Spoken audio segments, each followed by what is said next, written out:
Hey there, self-lovers. Welcome back to Mindset Makeover, Season 2 of Episode 2, your weekly dose of clarity, calm, and conscious living. I'm glad you're here, whether you're joining me again or tuning in for the first time. This space is all about growth, self-love, daily routines, and the tools that help us live with more intention. I remain your host, Coach Ebi.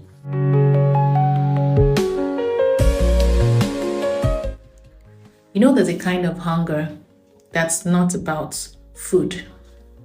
It's not the rumble in your stomach when you skip lunch.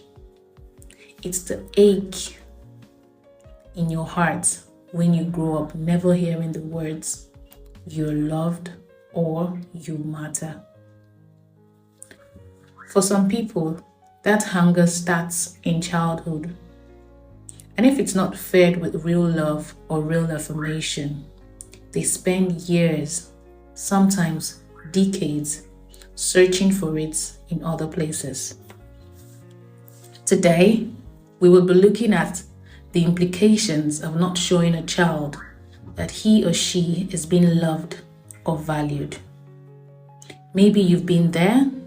Maybe you've looked for it in the wrong friendships, in approval from strangers, or in relationships that left you more broken than when you began. Today's story is about a girl named Amara. On the outside, she looked confident, vibrant, put together. But inside, she was carrying the quiet wounds of a childhood without warmth. Her journey is not just about heartbreak. It's about the moment she realized that no amount of outside validation could replace the love she needed to find within herself. As you listen, I want you to hear more than her pain. I want you to hear her turning point, because maybe, just maybe, you'll find a piece of yourself in her story. From the outside, the Okafor's house looked perfect. Neatly painted walls, curtains that hung just right, a trimmed hedge. Sometimes on Sunday mornings, you can even hear gospel music floating through the windows. But inside, the air was cold. Not from the harmattan breeze, but from something you couldn't quite see. For as long as Amara could remember, her parents spoke to her only in instructions. Go and wash the plates, read your books, close that door. Rarely would she hear words like, "How was your day?" Never would she hear words like, "I love you." Her father believed affection made a child weak. Her mother, weighed down by her own quiet storms, saved her tenderness for guests and strangers. If Amara wore a new dress, her mother would notice only to say it was too short. If she brought home high scores from school, her father would point out where she lost marks. And so, every night, Amara would lie in bed, imagining someone, anyone, pulling her close, whispering that she was beautiful, that she was wanted. By 14, boys at school started to notice her. Her curves came early, and so did the whispers in the corridors. One day in SS1, a boy named Femi leaned over and said, "You're the prettiest girl I've ever seen."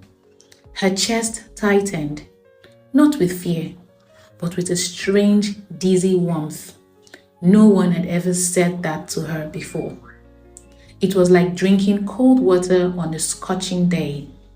From that moment, she wanted more. Smiles from boys became bread to her hunger.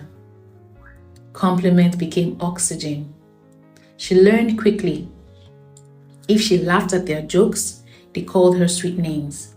If she sent late night texts, they said she was special.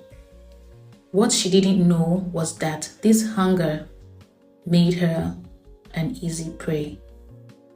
By university, Amara had mastered the arts of being wanted. A tilt of her head, a soft smile, the right dress, and any man would come close. But they never stayed. At 19, there was Chike, charming, older, quick to tell her she was the most beautiful girl in the world. She believed him until she found that there were at least 3 other most beautiful girls in his phone. Then came Ibrahim, who showered her with gifts for 3 months, and then he vanished the moment she asked for something serious. Each heartbreak cut deep. She would cry, swear she was done,